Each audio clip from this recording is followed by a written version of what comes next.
Você já ouviu falar da doença do mofo? Gente, para tudo. Como é que é essa história? A gente convidou hoje o alergista Dr. Clóvis Eduardo Galvão. Bem-vindo, boa tarde. Para explicar para a gente um pouco disso, que eu acho que ninguém está livre, né, doutor? O que é, então, essa doença do mofo? Ninguém está livre porque é uma doença inflamatória que a pessoa apresenta quando se expõe ao mofo, que na verdade é o fungo. E ninguém está livre porque esses fungos eles têm uma distribuição universal. Você tem em São Paulo, mas você tem, na verdade, do Oiapoque ao Chuí. O Brasil é um país tropical, quente e úmido, e é exatamente nesse tipo de ambiente quente e úmido que o fungo mais se prolifera, né? Puxa vida. Agora, dá uma olhadinha nessas imagens e você vai contando pra gente como é que isso acontece na nossa casa. Olha lá. O que fica presente, então, doutor, que aí isso começa a acontecer? Claro, às vezes a gente não enxerga, né? Quando a gente começa a visualizar essas manchas nas paredes ou mesmo nos armários, o fungo ele já estava ali presente pelo menos há algumas semanas. Nossa. Então, quando você começa a visualizar essas manchas, é porque ele já se instalou. Geralmente tem alguma infiltração por trás, algum fator que aumentou a umidade. E como aquele lugar especificamente ele não é muito arejado, isso proporciona o crescimento desse micro-organismo que na verdade é muito rápido, né? Não são todos que vão ser danosos à nossa saúde, mas uma grande parte deles vai causar problemas respiratórios, problemas de pele e essa doença inflamatória sistêmica que a gente popularmente conhece aí mais como doença do fungo, né? Olha só que interessante. Está muito associado com aquela síndrome do edifício doente. Então é bom lembrar que não é só em casa, né? Às vezes até no ambiente de trabalho, nas grandes cidades como São Paulo, que você citou aí, é muito comum você trabalhar naqueles edifícios hermeticamente fechados, com ar-condicionado central. Eu ia te perguntar. E é exatamente esse ambiente que às vezes proporciona uma exposição um pouco maior a esse fungo e de repente pode dar essas doenças inflamatórias. Então, por exemplo, ele pode estar ali no ar-condicionado que não tem uma limpeza. Ele pode estar no ar-condicionado se a manutenção não for aquela adequada, né? E aí a gente está inalando isso no ambiente. Então Exatamente. Esse é o perigo, porque a pessoa fala, não, mas está ali, eu não estou encostando, eu não cheguei perto. Não, ele vai proliferando e a gente vai inalando então. E as partículas que a gente inala são partículas invisíveis a olho nu. Então, não é aquela parte ali que está causando aquela mancha que você inala. São pequenos esporos que eles usam para se reproduzir, que ficam dispersos no ar e a gente vai inalando, né? Meu Deus, daqui a pouquinho nós vamos conversar como que a gente faz para se livrar disso. Mas antes, vamos conhecer os sintomas. Então, se você se identificar um pouquinho com os sintomas, olha, pode ser que tenha aí uma boa parte dessas famílias andando na sua casa. Dá uma olhadinha nos sintomas, o doutor vai contar pra gente. Falta de concentração, então. Falhas de memória e confusão mental, como a gente tinha citado, esse mofo, esse bolor, ele pode, é uma doença sistêmica, inflamatória. Quando a gente fala sistêmico, a gente quer dizer que atinge o corpo todo, o organismo todo. Então, esse tipo de sintoma fala a favor de um comprometimento mais de sistema nervoso. Tá. Então, dependendo do tipo de sintoma que o paciente vai apresentando, aí a gente vai tentar direcionar a nossa investigação médica para aquele determinado sistema ou aparelho. E é engraçado que a gente vai ver outros sintomas aí relacionados a essa doença e eles são inespecíficos. Isso dificulta muito o diagnóstico. Às vezes demora alguns meses até o médico fazer o diagnóstico. Imagina, porque como é que faz, né, o diagnóstico exato, assim, a pessoa até não conhece o ambiente, a casa que a pessoa convive, enfim, como é o ambiente de trabalho, muitas vezes, e tudo isso está relacionado, então, é o dia a dia mesmo que está comprometido com a inalação dessas partículas. E também tem uma parte que vai colaborar muito, que é a suscetibilidade individual. Então, você tem 4, 5 pessoas naquela casa, não necessariamente todos adoecerão. Tá. Se alguma pessoa tiver uma suscetibilidade maior, o sistema de defesa não está muito adequado, então ele vai ter uma facilidade maior de adoecer por exposição àquele fungo. Que horror, a imunidade vai lá, ó, pro pé, né? Olha, a gente tem mais sintomas para mostrar para vocês, a gente vai passando todos eles aí seguidamente. Tremores, tontura, vertigem, nossa. Que também tem a ver com comprometimento do sistema nervoso, né? A gente pode ver na sequência os outros sintomas, mas todos eles, como eu citei anteriormente, quando você, dependendo do órgão que está associado, é que a gente vai ter aqueles sintomas. Então, conversando com o paciente, a gente vai ver se tem história de que ele está exposto ao fungo ou não. E tem uma das complicações que eu diria que é a mais comum, que são os sintomas de doenças alérgicas, principalmente as doenças respiratórias, né? Eu ia chegar lá. Porque no nosso meio, aqui no Brasil, o principal causador dessas doenças respiratórias são os ácaros, e onde tem fungo, tem ácaro. Porque o ácaro ele também é um micro-organismo que precisa de calor e umidade, e o fungo é um substrato alimentar para alguns ácaros. Então, onde você tem fungo, provavelmente você tem ácaro. Na nossa população aqui no Brasil, 80% dos indivíduos que têm um teste alérgico positivo, essa positividade é para o ácaro. Gente. Então, realmente, para nós aqui no Brasil, é a principal causa de rinite alérgica, asma alérgica, que o pessoal conhece popularmente como bronquite, sinusites e outras alergias respiratórias, né? E aí, vivendo ali no ambiente, inalando, ele vai começar a manifestar. Então, claro, algumas pessoas são mais sensíveis e vão sofrer um pouco mais. E vão sofrer um pouco mais. Que coisa. Tem mais sintomas pra gente colocar? Vamos colocar aí. Vocês já vão identificando, né? Criançada que tosse, né? Olha lá. Suores noturnos, sentir-se com frio quando está calor, problema para regular a temperatura. Interessante isso. São coisas bem específicas, né? Esses são alguns casos mais avançados, onde você já tem aí um comprometimento do sistema termorregulador. E algumas vezes até uma febre baixa, geralmente inferior a 38 graus, que não preocupa muito as mães no primeiro momento, mas aquilo começa a se repetir por dias e por semanas, e aí já começa a chamar a atenção. Opa, tem alguma coisa aqui que não está dando muito certo, né? Puxa. Os fungos, eles dão um quadro no pulmão que é muito semelhante à pneumonia, mas que é um processo inflamatório no pulmão. Então, a gente chama de pneumonite de hipersensibilidade. E você sempre tem um histórico de uma exposição contínua e um pouco prolongada a esses fungos. A gente vê muito, por exemplo, em criadores de aves, alguns criadores de aves, pessoas das cidades mais rurais que lidam com armazenamento em silos, com aqueles fenos para alimentar animais, então eles estão expostos a fungos, a esse bolor, né? E acabam inalando essas partículas, causam essas pneumonites de hipersensibilidade. Um quadro bem insidioso, vai se instalando devagarinho, a pessoa tem fadiga, cansaço, indisposição, essas desregulações aí da temperatura corporal. É muito interessante. E dá para detectar, tem algum exame que é possível ser feito? Nessas pneumonites a gente consegue detectar pelo raio-x. Uma radiografia do pulmão vai mostrar algumas alterações, né? Então, essas manifestações clínicas já chamam a atenção do médico. A história clínica vai ajudar a gente a pensar nesse diagnóstico, e aí uma das ferramentas que a gente tem é fazer exames de imagem para ver se tem alguma coisa alterada no pulmão. Alguns exames de sangue também podem ajudar, porque para alguns fungos a gente tem algumas sorologias. E em se tratando de uma suspeita aí de um quadro alérgico, você tem os testes alérgicos que também ajudam, né? E que na maioria das vezes, como você comentou, de ácaro e tal, é 100% para quase todo mundo, né? Então. Não tem muito jeito, né, doutor? Nossa população foi alérgico, você já tem 80% de ter um teste alérgico positivo para o ácaro. Para o ácaro. Tá aí. Olha esse sintoma, gente. Olha que interessante. Cãibras, dormência, formigamento, dores nas articulações. Isso confunde mesmo com muitas outras coisas. Porque é uma doença inflamatória. Muitas vezes você acaba tratando como se fosse um outro quadro, né, até você chegar naquele diagnóstico real.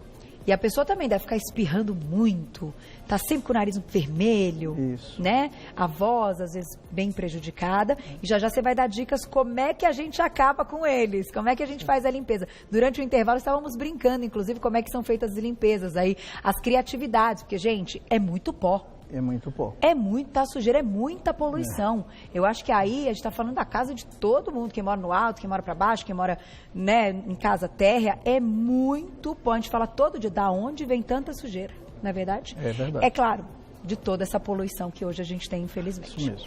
Olha lá, mais um sintoma. Dores abdominais, enjoo, diarreia e alteração do apetite. Aí você vê que já está demonstrando mais um comprometimento do sistema digestivo. E aí realmente o paciente vai ter uma prevalência, né, uma frequência maior de sintomas de diarreia, de cólica, então mostrando que realmente alguma coisa no trato gastrointestinal que não está indo muito bem. Puxa vida, e pode ser o mofo, hein? Tem mais? Tem, né? Olha lá. Tem mais alguns sintomas, a gente vai se identificar. Mandem perguntas, hein? Dificuldade em perder peso mesmo após iniciar a dieta? Porque muitas vezes você tem alguns distúrbios hormonais que acabam dificultando aí também esse controle de peso. Uma das terapias que a gente faz para tratar isso é o corticoide. O corticoide, nesses casos, ele é usado por um período um pouco prolongado, por isso que tem que ser com prescrição médica, né? Mas mesmo assim, se você tiver que estender esse tratamento por um pouquinho mais, acaba retendo um pouquinho de líquido, então acaba ganhando um pouquinho de peso, dificulta o resultado da dieta. Olha que interessante. Mas depois que você suspende o medicamento, você consegue retomar o seu metabolismo normal, e por isso que a gente fala, se tiver que optar por essa terapia com corticoide, que seja sob a supervisão do médico, né? Perfeito. Tá aí, tem mais um último sintoma. E a gente vai começar com as perguntinhas do público, hein? Sede excessiva e constante, vontade aumentada de fazer xixi. Na verdade, altera um pouquinho esse equilíbrio de hidroeletrolítico, que é o equilíbrio dos líquidos no organismo, e acaba tendo essa descompensação que a pessoa tenta repor mais líquido, né? Dá uma desidratação e acaba dando esses sintomas também. Gente, vocês viram isso? Uma coisa né, interessante se falar, porque parece que o negócio meio que está todo mundo. Um pouco desta doença em casa não tem muito jeito. A gente vai começar com as perguntinhas do público e no final, como é que a gente elimina e falar um pouco do tratamento, porque eu até tenho uma dúvida. Você comentou de corticoides, mas já você me conta se também tomar manipulações antifúngicas, enfim, Sim. que hoje é possível, se isso também pode ajudar. A gente... Olha lá, na tela a perguntinha do público. Sandra, obrigada, um beijo. Como eliminar, então, o mofo dos móveis? Primeira coisa. O primeiro aspecto é você saber o que está causando o crescimento daquele mofo ali, né? Então, a gente vai tentar identificar a causa para saber se, de fato, porque não adianta você eliminar aquele mofo e dali a 2, 3 semanas o mofo volta se você não eliminar a causa. Uma dica bastante caseira, assim, é você usar o hipoclorito, que é a água sanitária. Então, você vai fazer uma diluição aí de um copo americano, mais ou menos 200 ml, em 4 litros de água, e você vai aplicar com uma escova, sem umedecer muito. Isso serve para tapetes, carpetes, estofados. Deixa agir por 4, 5 minutos, e depois você retira aquele mofo, aquele resto que fica limpa. Isso serve também para as paredes. Olha, que legal. Essa solução. A gente tem algumas soluções fungicidas também, que são vendidas em casas de alérgicos. E tem que ter cuidado com aqueles fungicidas usados em casas agrícolas, porque muitos deles são tóxicos e não se aplicam para o uso domiciliar, né? E alguns até vão manchar seus móveis, né? Vão manchar a sua parede. Então precisa ter cuidado quando for usar esse tipo de produto, saber se ele é adequado mesmo para o uso domiciliar. Muito bom. Doutor, tem um monte de perguntinha. Vamos uma atrás da outra. Será que aspirador de pó pode? Já já a gente vê. Dani, beijo pra você. Obrigada. O mofo dos alimentos é o mesmo que aparece nas roupas? Não é alimento mesmo. A gente vê rapidinho, né? Não é o mesmo, porque o mofo dos alimentos geralmente é a degradação biológica daquele alimento que vai dando aquele crescimento. E nas roupas não, seria mais uma sobreposição, um micro-organismo que está se sobrepondo ali.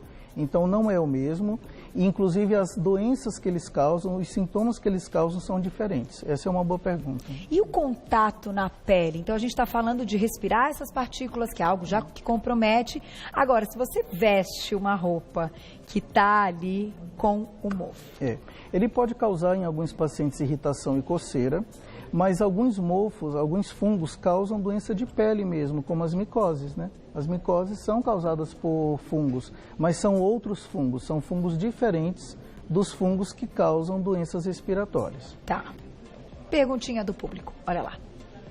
Obrigada, Joyce, um beijo. Tenho filtro de barro e preciso limpar todos os dias, senão ele fica mofado. Isso é normal? Isso é normal dependendo do ambiente que você tem em casa. O que você precisa verificar é se É porque o filtro ele tem a umidade, porque você está armazenando água ali dentro, você precisa verificar o estado dele por dentro, né? Se essa umidade for por fora, ela vai ser menos prejudicial para você e você, de fato, precisa fazer essa limpeza diariamente. Tenta essa mistura que a gente falou do hipoclorito, da água sanitária, que pode te ajudar. Muito bom. Mais perguntinha do público, olha lá. Obrigada, Cris. Beijo. Alergia a mofo e a bolor tem cura? Essa é a Cristiane também. Então, a pergunta dela é boa. A gente nunca fala, quando se trata de alergia, a gente não pode falar em cura, mas a gente controla ao ponto de você parar de tomar a medicação e parar de ter o sintoma. O médico evita de falar em cura, porque daqui a 10, 15 anos, se você voltar a ter contato com esse mesmo agente que causou sua alergia, você pode voltar a ter os sintomas e vai dizer, poxa, mas o doutor me falou que eu estava curado. Mas é bom que a gente entenda que essa não tem cura não significa que é uma sentença, para o paciente. Uhum. Quer dizer, é como uma pressão alta, né? Você vai ter que tratar, você vai ter que controlar esses sintomas da alergia e você pode ter uma excelente qualidade de vida, inclusive sem uso de medicação, se você seguir as recomendações do médico. Muito bom. Tem mais perguntinha, olha lá. Obrigada, Lu, um beijo. Antialérgicos mascaram a doença? Os antialérgicos, na verdade, eles são medicamentos de escolha para você tratar, por exemplo, uma rinite alérgica ou uma alergia que coça a pele, porque eles são antihistamínicos, né? Essas alergias, elas liberam muita histamina no nosso organismo e é por isso que a gente coça, é por isso que a gente espirra. Quando você usa um antialérgico, você vai eliminar esses sintomas, mas você não está tratando a causa da alergia. Então, você vai ter que usar o antialérgico para tratar a crise e fazer o tratamento adequado da alergia. Tá, e tem que procurar ajuda, né? Não dá para medicar, principalmente as crianças, sair fazendo uma bobagem, porque o assunto é sério. Eu tenho duas perguntinhas, tem mais do público, mas assim, aspirador de pó pode? É bom, bem-vindo ou o aspirador de pó é muito bem-vindo, principalmente se ele tiver aquele filtro que retém partículas menores, que a gente chama de filtro EPA, HEPA, ou aquele selo de água, porque eles retêm as partículas finas de poeira, que é onde a gente encontra os ácaros, os mofos. E o que a gente não recomenda muito para casa de quem tem alergia é a vassoura, porque você tira a poeira visível e coloca aquela poeira invisível em suspensão. Então, se você não puder investir no aspirador de pó, o pano úmido resolve perfeitamente o problema. Você usa no chão e usa nos móveis, que você vai estar livre dessas partículas dispersas no ar. Gente, é interessante isso, porque a gente sabe, não tem jeito. Acaba sendo todos os dias e todo dia você limpa, o pano sai, né, escuro e tal. Você fala, pelo amor de Deus, mas limpei mais cedo, como é que já está assim? É assim mesmo. Sabe o que estão perguntando, doutor? Daquelas limpezas a vapor. Existem aparelhos no mercado já, que a gente não vai dizer a marca, eles não são nem nacionais, enfim, custam até, tem um valor bem alto, mas que proporcionam aí uma limpeza, enfim, que falam que sai tudo na água, né? Tem duas marcas muito famosas, pessoas que alugam esses aparelhos. Não queria entrar muito nessa parte, não é uma parte, não quero fazer uma parte comercial aqui, mas pode ser efetivo, não é ruim, né? Assim, não é uma coisa que a gente recomenda de rotina, porque como você falou, o custo realmente não compensa, mas se você tem alérgicos em casa, 1, 2 vezes por ano, pelo menos a cada 6 meses, seria interessante fazer uma limpeza dessa, para depois você fica só fazendo a manutenção, porque de fato eles são efetivos. Perfeito, doutor. Tá aí, gente, o equilíbrio sempre, né? Sempre. Não precisa comprar a máquina também. Também para quem tem, que bom. Parabéns que você tem a máquina, então usa. Mas também, né, vamos ter o bom senso aqui. Perguntinha do público, olha lá, dá tempo de mais uma? Obrigada, Vanessa, um beijo pra você. Tenho rinite alérgica e quando vou tirar o pó dos móveis, ela ataca demais e me dá muita indisposição. O que eu posso fazer? Olha, o ideal é que você tivesse outra pessoa que fizesse essa limpeza para você, porque máscara, né? Isso é o dia a dia nosso no consultório. Você é alérgico à poeira, você se expõe à poeira, você vai ter o sintoma, né? Mas se você puder usar uma máscara para proteger, principalmente aquelas máscaras mais profissionais, que tem um filtro um pouquinho mais robusto e que vai realmente reter essas partículas, aí seria melhor, você provavelmente vai ter menos sintomas. Se você não puder investir nessas máscaras, amarra um pano na cabeça, não vai ser tão efetivo, mas com certeza vai te dar mais conforto quando você for fazer sua faxina. E não esquece de usar o pano úmido, porque isso vai diminuir a poeira em suspensão e você vai conseguir fazer a sua limpeza mais efetivamente. Muito bom. Doutor, para encerrar, eu tenho uma última perguntinha que eu vou fazer uma comparação, enfim, para ficar mais fácil. Os médicos dizem normalmente que o ideal é que não só as crianças, mas que os adultos também tomem aquele remedinho para verme, né? Pelo menos de 6 em 6 meses, que isso é saudável, que isso faz bem. A gente esquece, né, gente? A gente não fez essa pauta ainda aqui no programa, eu acho que é um belo assunto. Quando a gente está falando aí dessa parte do mofo e dos fungos, então, como eu te coloquei a pergunta há pouco, tomar antifúngico também, ter um controle aí de 6 em 6 meses, é benéfico? É o que deveríamos fazer? O antifúngico especificamente, você só vai poder tomar se você tiver o diagnóstico daquela infecção fúngica. Perfeito. Dependendo, como a gente falou, alguns é no pulmão, outros é sinusite fúngica, você não vai adiantar muito, né? Em alguns casos, o médico vai te prescrever o antifúngico por um período prolongado, junto com o corticoide. Em alguns casos, por exemplo, a sinusite fúngica, só mesmo a cirurgia que vai te ajudar. Tá. Então, cada caso é um caso e esse tratamento é um pouco particularizado, né? Tem que estar em contato com o médico. Não adianta falar, então, eu vou fazer essa escolha, estou prevenindo. Não tem muito jeito. Não é desta forma. Não é dessa forma. Mas foi perfeito. Ótimas dicas. E vamos lá, gente. Juntos contra o mofo, contra o pó. A gente está aí. É uma batalha diária isso. É um leão por dia mesmo. Dr. Clóvis Eduardo Galvão, que é alergista, hoje participou com a gente. Muito obrigada. Vou deixar um telefone de contato para vocês da Clínica Crossi, que é o 3864-2246. 3864-2246. Te espero numa próxima oportunidade, doutor.